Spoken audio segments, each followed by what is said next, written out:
Bloodstained Ritual of the Night is one of my favorite games of all time, and it's probably my favorite hidden gem on the Xbox One. Last year, I did an achievement hunt tours where I got the remaining achievements I needed to get the full 1000 gamer score in Bloodstained.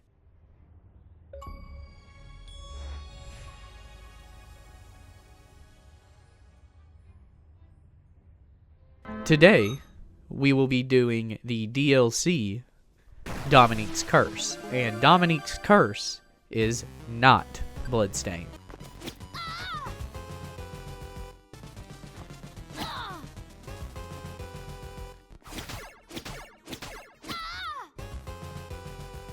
Welcome back to Socks and Sandals, and like I said, today we are doing an achievement hunt tours in the DLC for Bloodstained called Dominique's Curse. It is the second classic version of the game to be released, but it is the only DLC that has achievements tied to it. Bloodstained Ritual of the Night is one of my favorite games, and it's one of my favorite full completions that I've done.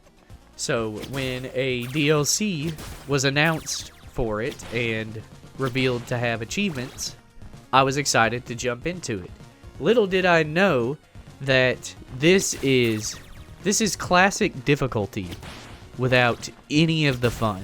Full disclosure, I did use a video guide for the entirety of this game. When I first started the game up, and I've since deleted the footage because I honestly didn't think I was going to be able to do the DLC, so I kind of scrapped this idea until I found out that there was a video guide helping people play the game the optimal way. I tried 3 times to play the game on my own, and the furthest I ever got on my own was the boss inside of the Infernal Fortress, which is supposed to be the first boss of the game.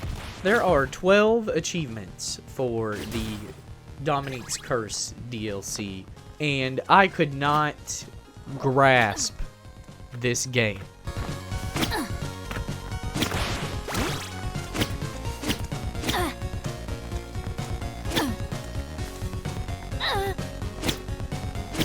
But let's just get into it. So, I think I'm just going to talk about bits that I struggled with, and of course, any achievement that's popped, I will talk about that. So, the game takes place directly after Bloodstained Ritual of the Night, after you defeat Dominique and Bailey.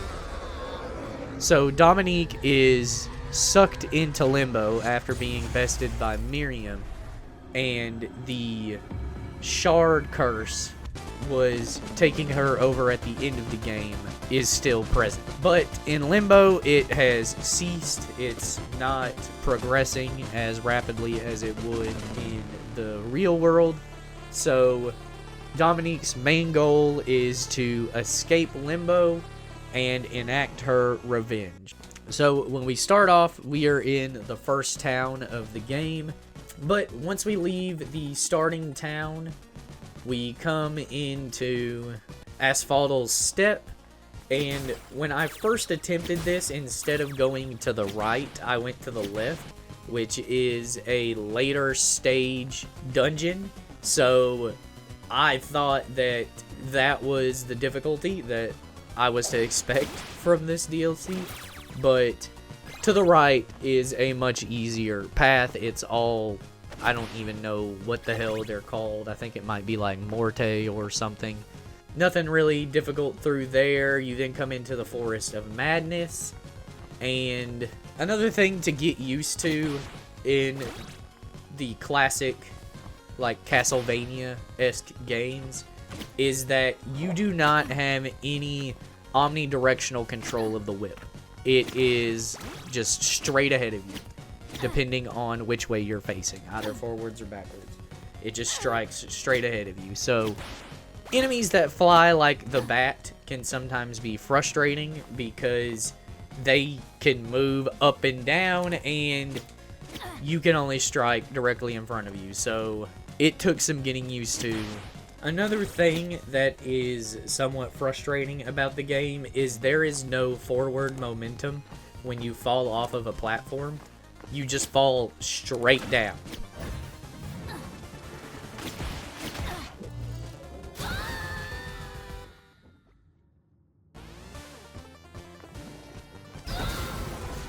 It is a law of gravity, but inertia does not work that way. You should have somewhat of a forward momentum, but no, not present in the classics. We then come to the main strategy of the DLC, which is a cemetery called Tartarus.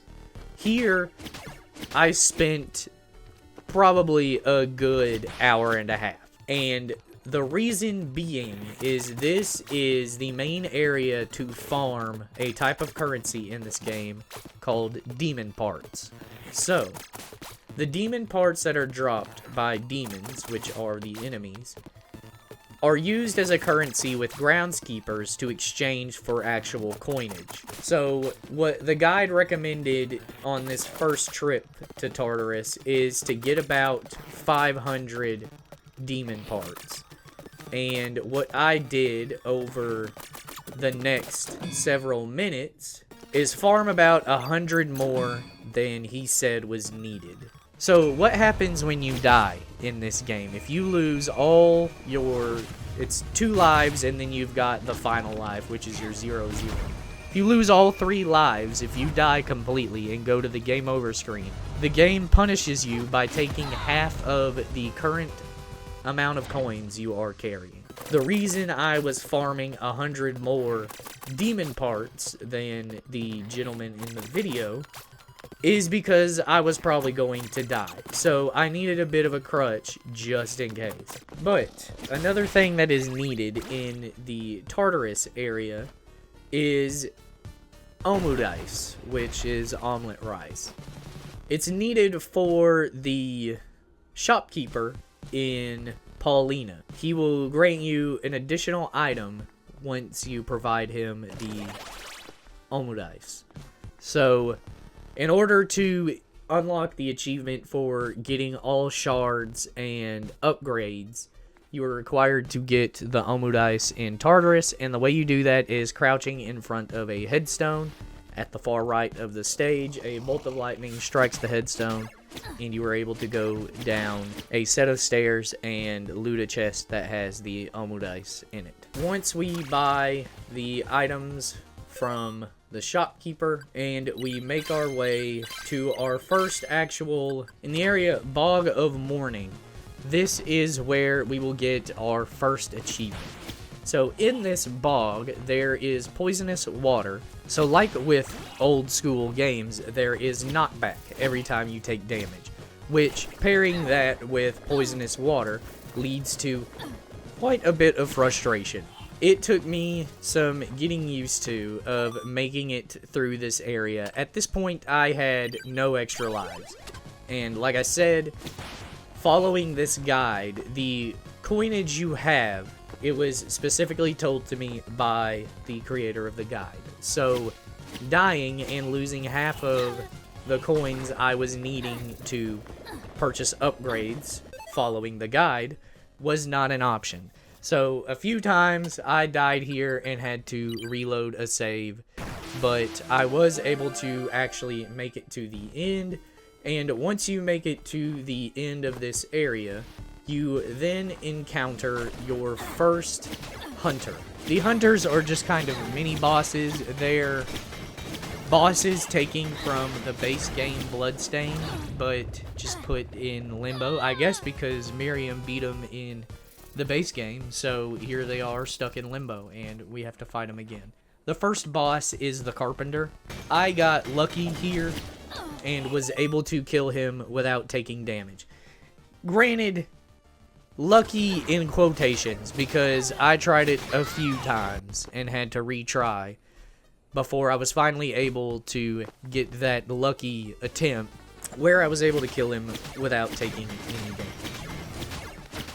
But once we kill a hunter without taking damage, we are rewarded Hunter Coin for defeating any hunter without taking damage. So we're finally on the board, and by this point, I've probably played maybe an hour.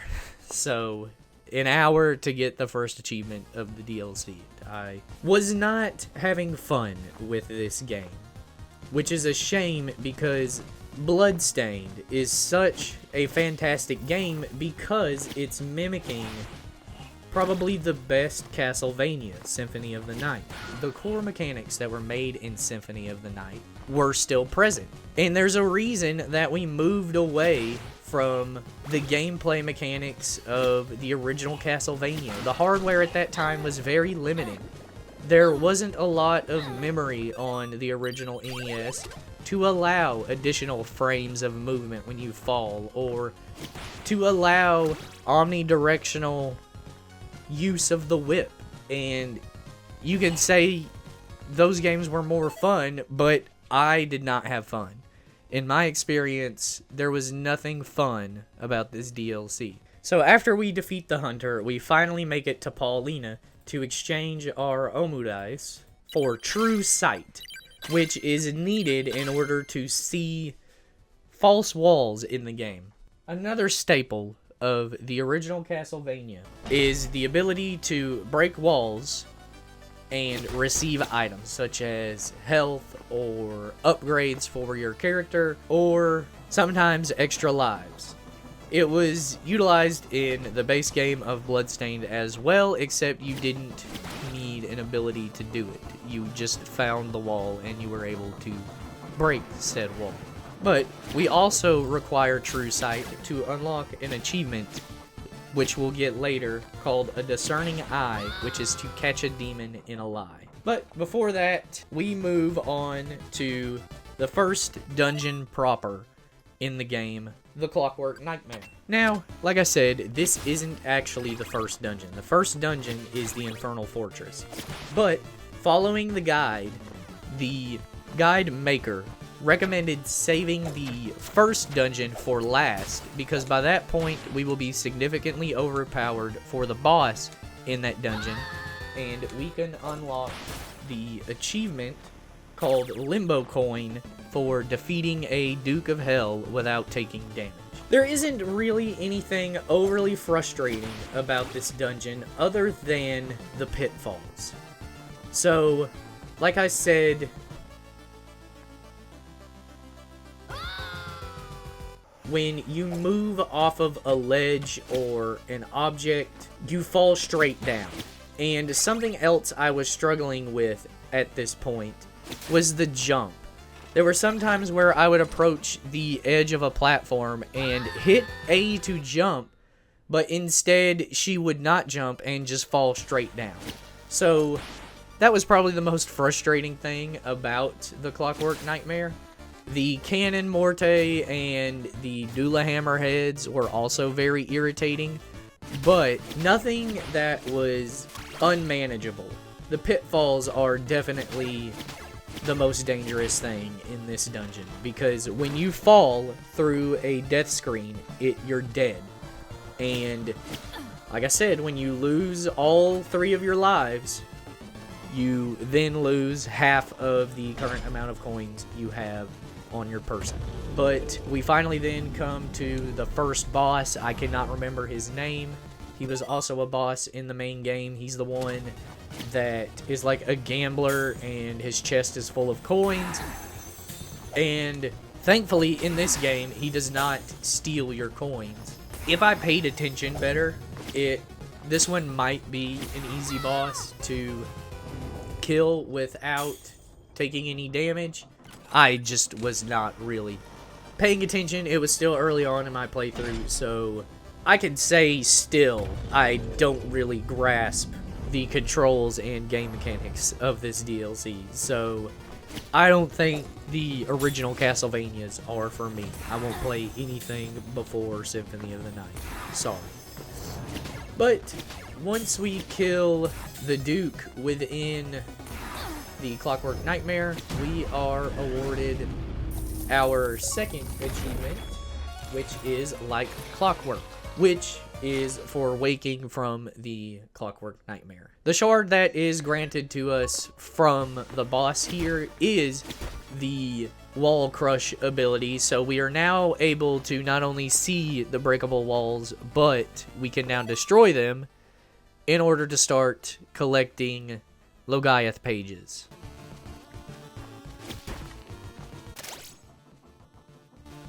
Which the Logaeth pages are a collectible that is needed for a few of the endings to the game. There is an achievement to see all 3 different endings, and you require the Logaeth pages for maybe one of them, but definitely for another one. There are 3 sets of Logaeth pages in each dungeon, so once we collect all 3, we fast travel out of the Clockwork Nightmare.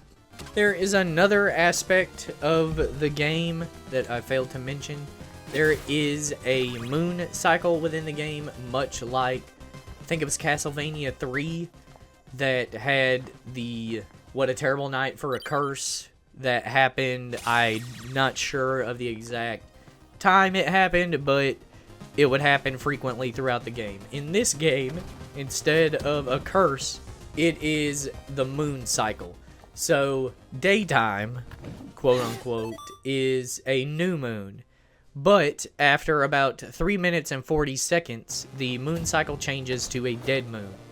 Enemies are replaced with harder enemies, and the groundskeepers are not accessible during a dead moon. You are also not able to go into the towns because all of the residents are hostile towards you. There are perks with being in a dead moon, much like in the Tartarus area. In order for the wolfmen to spawn in Tartarus, you have to be in a dead moon. You also are granted more valuable... You're granted more valuable drops from enemies during a dead moon. So, it has its downsides and advantages, but a lot of the time, you prefer to be within the new moon. We are now able to make use of our Discerning Eye, the True Sight upgrade, and talk to one of the demon NPCs in one of the towns. When you talk to certain demons to catch them in a lie, there are bits of text within their dialogue bubble that are colored red, which is the lie. This information is somewhat useful, but a lot of the times it's kind of just a jab at Dominique. After we unlock Discerning Eye, we then move on to the second dungeon of our playthrough, which is the Fallen City. This dungeon is almost completely submerged in water, which, much like the pitfalls in the game, are instant deaths. Dominique cannot swim, and I found this out the hard way during one of my first blind playthroughs of this game, and just immediately in the first town walked into a pool of water and died. So that's great. But we make it through the Fallen City and come to our second boss of the game, some sort of turtle guy. I don't know his name. I don't think he might have been in original Bloodstained, but I do not recall him. The turtle boss isn't really that difficult, but a lot of the times he remains in the air, and I had died, so I had no MP but 5, so I was unable to use the sub-weapons that strike enemies that are in the air. And you don't jump high enough to attack with the whip. But after we beat him, not only do we gain another achievement, Fortress of Water Demons, but we also gain a shard called the Deep Sinker, which now allows us to be able to swim in water without dying. So that is also quite helpful. We collect the Logaeth pages in this area and move on. So the upgrades we purchased that increase the length of our whip as well as the damage output are Vellum and Black Powder. Much like the creator of the guide said, as opposed to buying upgrades and them stacking upon each other, when you buy an upgrade, it replaces that upgrade. So if you have something like the Vellum and Black Powder and you go to another area and purchase a weaker set of upgrades for the whip, it replaces your more powerful ones, and now you're just stuck with a weaker whip, which I would not have known playing this game by myself. And I could not imagine the frustration of playing through this game and decreasing the usefulness of your whip. So I'm glad I was following a guide, because that would be just the absolute worst. We come to our second hunter, which is the Demon Barber, and he is a much more formidable foe than the Carpenter. I did not beat him without dying.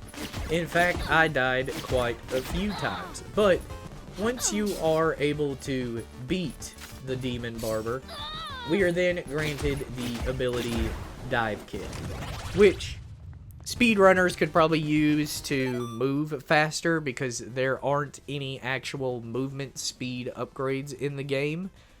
Your walking speed that you have, which is asininely slow, is what you're stuck with the whole game. But you can kind of use the dive kick to move a little quicker. I did not do that because it just was not necessary. So as I'm playing and farming the demon parts from the Wolfmen, I finally unlocked the organ trade achievement, which is to earn 1,000 coins via remains exchange. So, like I said, the groundskeepers that appear in each dungeon during a new moon, when you come to them and exchange your organs for the currency, after you do 1,000, you will unlock the achievement.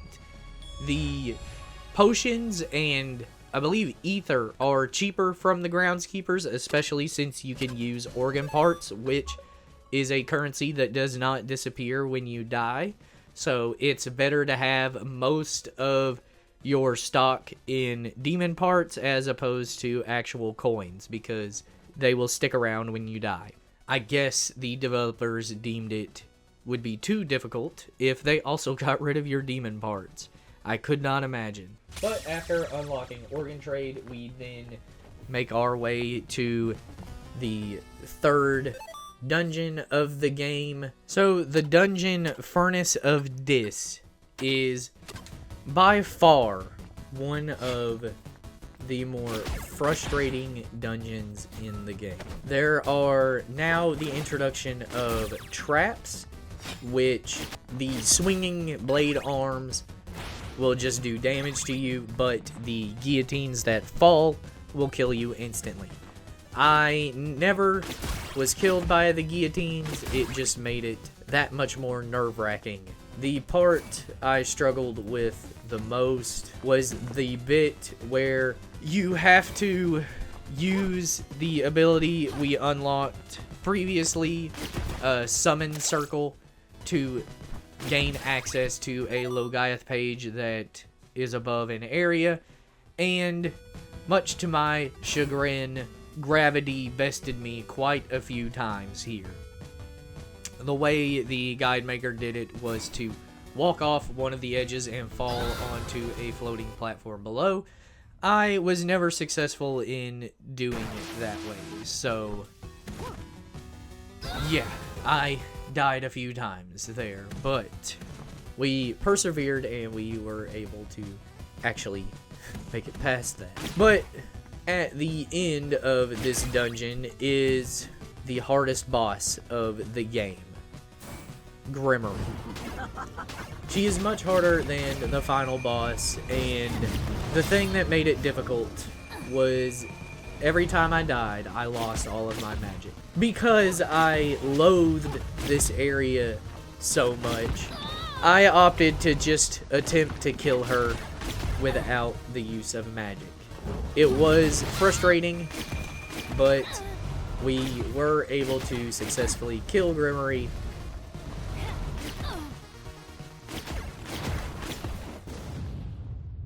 not only do we unlock the achievement Gateway to Abyss for showing Grimory who's boss, but we unlock the Dimension Shift Shard, which is not as useful as it is in base game Bloodstained. We finally move on to what was supposed to be the first dungeon of the game, the Infernal Fortress. So we are pretty much completely overpowered by this point. I've got a majority of the shards as well as the upgrades to Dominique herself and the whip. So going into the first dungeon was an absolute breeze. I did still take damage, but because we're significantly stronger than the starter enemies, they don't really deal that much damage. We finally make it to the end of the dungeon, and utilizing several of the Ofuda charms I have stored at this point, which grant invincibility for a short period of time, we are able to kill the boss of the Infernal Fortress, unlocking both the Limbo Coin as well as Manic Mansion for completing the Infernal Fortress.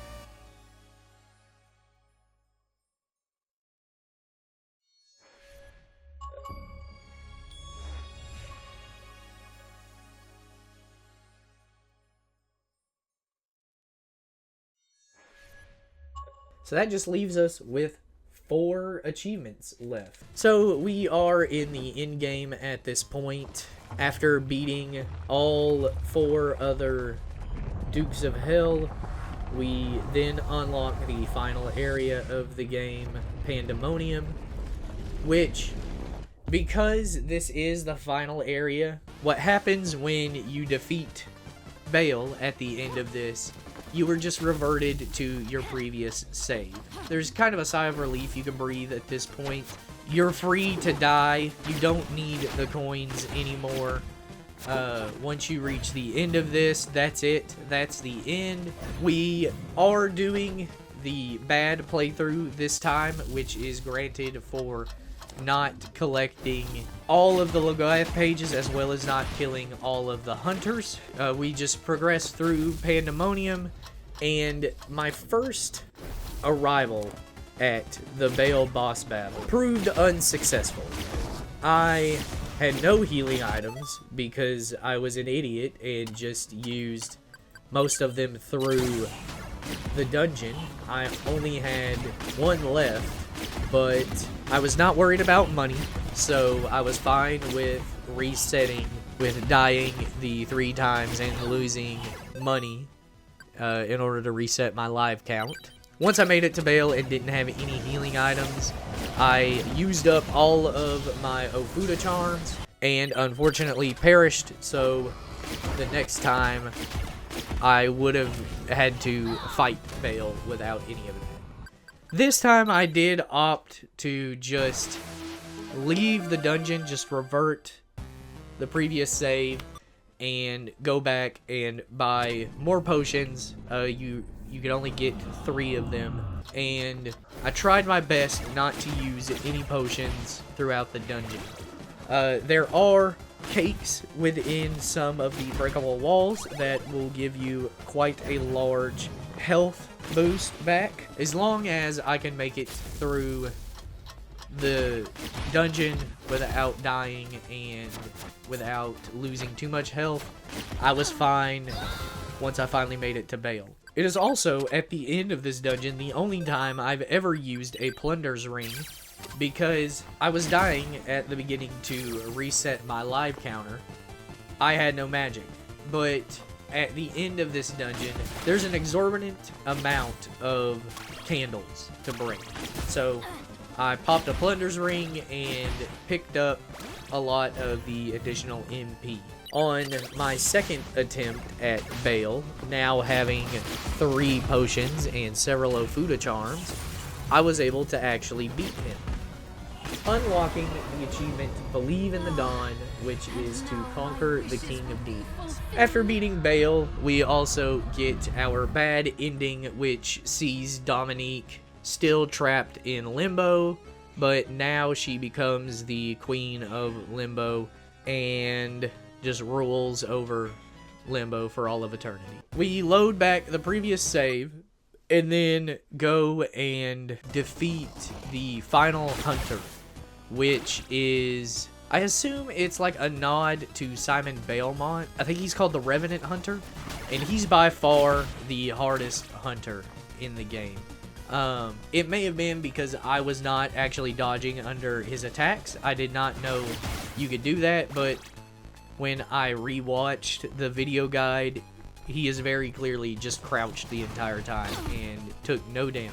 The Revenant Hunter is the hunter the guide maker used to gain the hunter coin, but I was lucky enough to gain that on the first hunter boss. But after we beat the Revenant Hunter, I then decide to farm the next achievement, which is called Nailed It, and it requires you to strike a foe immediately after a dash attack 25 times. So the dash attack is an ability you purchase from one of the shopkeepers, and what it does is it's down A and it does a dash into enemies. It deals damage, but if you hit X immediately after coming in contact with an enemy, it then shoots out a fireball.